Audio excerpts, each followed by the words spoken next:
بسم اللہ الرحمن الرحیم۔ چوراہا۔ لاک ڈاؤن ناک ڈاؤن کیوں؟ لاک ڈاؤن کہاں کہاں ناک ڈاؤن نہیں ہوا؟ لوگ سنتے سمجھتے کیوں نہیں؟ معاملات کو سنجیدگی سے کیوں نہیں لیتے؟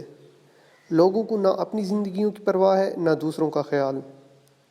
ایسے بہت سے سوال محو گردش ہیں، تو چلیے اوکھے سوکھے ہو کر ان سوالوں کا جواب ڈھونڈنے کی کوشش کرتے ہیں۔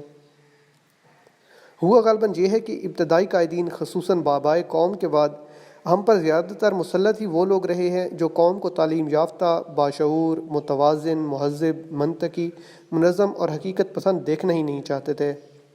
اور وجہ بہت سادہ تھی کہ اگر قوم باشعور اور ڈسپلنڈ ہوتی تو پھر یہ نہ خود ہوتے نہ ان کے نسل در نسل الیکٹیبلز باقی رہتے، ورنہ ایک نئی قوم کے نام نہاد قائدین کے لیے یہ جاننا کتنا مشکل تھا کہ تعلیم و تربیت کو اولین ترجیح بنانا ضروری ہے اور مجبوری بھی، لیکن انہیں آوارہ ہجوم، اتحاد، اعتقاد، نظم و ضبط سے عاری آبادی بطور ووٹ بینک درکار تھی، جو ان کے اشارہ ابرو پر یہ سوچ کر ناچتی رہتی کہ اپنی مرضی سے ناچ رہی ہے۔ بابائے قوم کے بعد مجھے تو ایک قائد بھی ایسا دکھائی نہیں دیتا جو قوم کو بچوں کی طرح کام اور صرف کام، خودداری اور اصول پسندی کے ساتھ ساتھ یونٹی، فیتھ، ڈسپلن کے سبق بھی سکھاتا نظر آتا ہو، خوشامد کرنے پر ڈانٹ دیتا ہو، لیٹ ہونے پر ملنے سے انکار کر دے۔ حماقتوں کی انتہا تو یہ کہ قائد عوام ذوالفقار علی بھٹو کو نام نہاد دانشور اور انقلابی بھی اس کارنامے پر خراج تحسین پیش کرتے ہیں کہ اس نے لوگوں کو زبان اور حقوق کا شعور دیا، حالانکہ یہ دونوں انتہائی خطرناک اور ادھورے سچ تھے، کیونکہ لمبی زبان نہیں، غور و فکر اور اچھے برے میں تمیز کرنے والا ذہن ہی ایک حقیقی لیڈر کا اپنے لوگوں کے لیے لازوال تحفہ ہوتا ہے، باقی صرف ڈرامہ ہے۔ اسی طرح فرائض کے احساس کے بغیر صرف حقوق کا شعور دینا شر پھیلانے کے مترادف ہے۔ بغیر ذہن کے زبان اور فرائض کے بغیر حقوق ایک ایسی بلٹ ٹرین کی مانند ہے جو بغیر بریکوں کے غلط ٹریک پر جا رہی ہو۔ آج تقریباً پون صدی کے ہو لیے ہم آزاد ہوئے اور حکومت سمیت سب کے حلق سوکھ گئے یہ کہتے کہتے کہ اے غیورو، اے باشعورو، صابن استعمال کیا کرو اور کم از کم 20 سیکنڈ کے لیے استعمال کیا کرو۔ واہ، صدقے جاواں نصف ایمان المعروف صفائی کے جو صدیوں پہلے سمجھائی گئی، لیکن 73 سالوں میں کسی کو اس کی توفیق نہ ہوئی کہ سب مین کو اس کی یاد دہانی کرا دیتے۔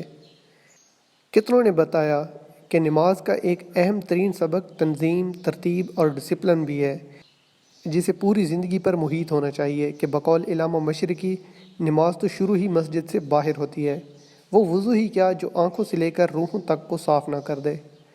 آج تک سڑک عبور کرنا، ٹریفک سگنل کی عزت کرنا نہ آیا۔ کسی نے معصوم بچوں کو یہ نہ سمجھایا کہ امتحانوں میں چیٹنگ خود اپنے ساتھ چیٹنگ کے برابر ہے۔ ریاست سگی ماں جیسی ہو تو شاید سن لیتے، لیکن ظالم سوتیلی ماں جیسی ہو تو اس کی صحیح بات ماننے کو بھی جی نہیں کرتا۔ اور ظالم سوتیلی ماں وہ ہوتی ہے جو پیٹ بھر کے روٹی نہ دے، قدم قدم پر مارے اور بے عزت کرے، سگوں کو ترجیح دے، سیکیورٹی دے، پروٹوکول دے، استحقاق دے، مراد دے، سہولیات دے اور سوتیلوں کو ٹھڈے مارے، تو ایسی سوتیلی ماں کو کون سنے گا؟ یہی وجہ ہے کہ کوئی نہیں سن رہا اور نہ کوئی سمجھنا چاہتا ہے۔ ہر حکومت انسان سازی میں بری طرح ناکام رہی، کیونکہ انہیں آدمی چاہیے، انسان نہیں۔ انہیں روبوٹ پسند ہیں اور ان کے ووٹ پسند ہیں۔ جیتے جاگتے غور و فکر کرنے والے زندہ ذہن اور ضمیر ان کے لیے خطرہ 440 نشان کا ووٹ ہیں۔ میں شہباز شریف کے عہد سیاہ میں بھی مسلسل کڑتا اور لکھتا رہا کہ انسان سازی، نیشن بلڈنگ کی طرف توجہ فرماؤ، لیکن وہ آشیانے اور دانش سکول ڈرامے کرتا رہا، تو یہ کوئی راکٹ سائنس نہیں۔